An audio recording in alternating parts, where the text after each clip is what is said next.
Здравейте, приятели! За тези, които очакват сезон 2, името на сериала ще бъде променено и ще бъде излъчвано по Стар Плюс към 2 часа.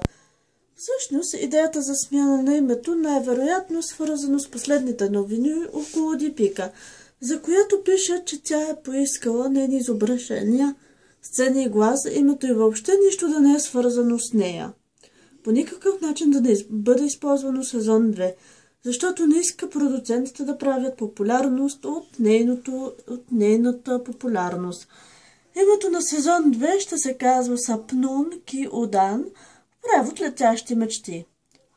Другата новина е, че Викрам ще бъде изигран от друг актьор. Нито Галтан, нито Викрам ще са в сезон 2. Емили и Ом също няма да са в сезон 2.